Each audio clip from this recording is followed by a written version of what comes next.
Princípio, independentemente de estar no documento ou não, o organograma, ele tinha esse cargo. Isso é uma verdade insufismável. E eu trouxe para aqui, para esta nossa conversa, precisamente o currículo de Joaquim Paz Jorge. Isto é tão claro, que eu não percebo porque é que vem alegar que os documentos são forjados ou falsificados.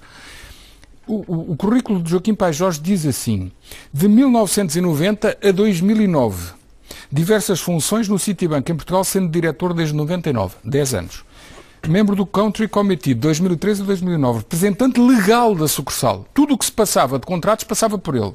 2004 a 2009. Market Manager, gestor de mercado, 2005 a 2009.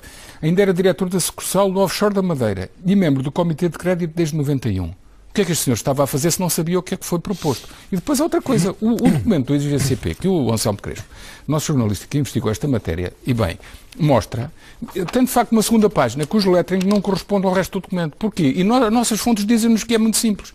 Este documento foi entregue em São Bento porque os assessores do então Primeiro-Ministro eram novos e não conheciam a estrutura do Citigroup em Portugal. O mesmo documento está em espelho no IGCP, onde toda a gente os conhecia, não era necessário. E, portanto, este documento foi retirado de um outro documento oficial do Citigroup e posto aqui. Pergunto-me eu, o que é que agora os nossos investigadores vão gastar tempo e dinheiro do nosso erário público a investigar uma coisa que é óbvia e está explicada? Até porque a questão que envolve Joaquim Paz Jorge ainda está por explicar muita coisa. E eu trago aqui mais alguns elementos. Joaquim Paz Jorge manteve-se nestas funções, tal como recordámos aqui.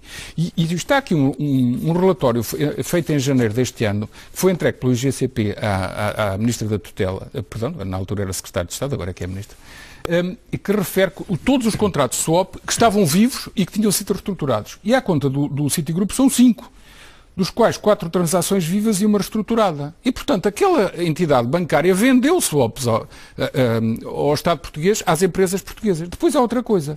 Este currículo deste senhor refere o seguinte: diretor das Estradas de Portugal desde 2009 a 2012, período em que foram lançadas as mais complicadas concessões rodoviárias do governo anterior e em que foram renegociadas as SCUT. E diz claramente que Joaquim Paz Jorge foi membro das comissões de negociação dos contratos de concessões Interior Norte, Beira Interior, Algarve, Norte Litoral, Douro Litoral e Litoral Centro. Desculpa eu referir isto tudo, mas pelo seguinte: no Parlamento, órgão da nossa democracia, por definição, aparece um relatório final que ainda não foi votado. Não vou, juro. Esses papéis todos que têm. Eu assustei de quando vim para aqui dizendo que trazia muitos papéis. Vou resumi-los rapidamente.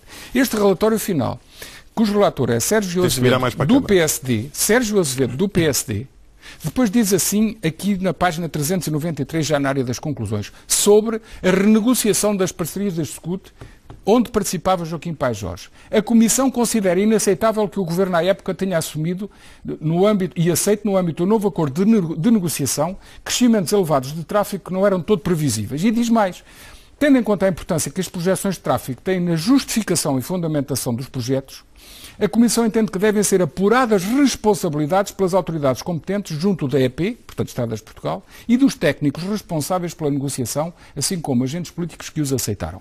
Joaquim Paz Jorge fazia parte desta Comissão. A Comissão de Inquérito já disse que ele tem que depor. Porque é que este elemento do Governo continuava em funções? Exato. É o que eu pergunto. Fica ponto assente que esses dados que traz aí fragilizam a posição de Joaquim Paz Jorge por causa do seu passado. Perguntamos, mas afinal, porquê é que ele vem dizer assim? Nós, portugueses, não podemos tolerar, ele não pode tolerar o lado podre da política.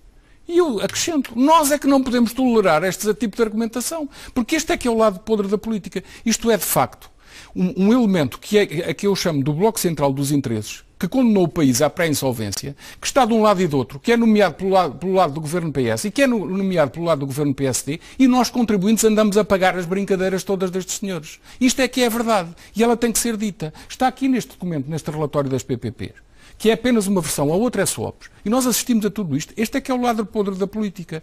E eu pergunto-me porque é que é nomeado um senhor que tem este passado. Continuo a perguntar isso.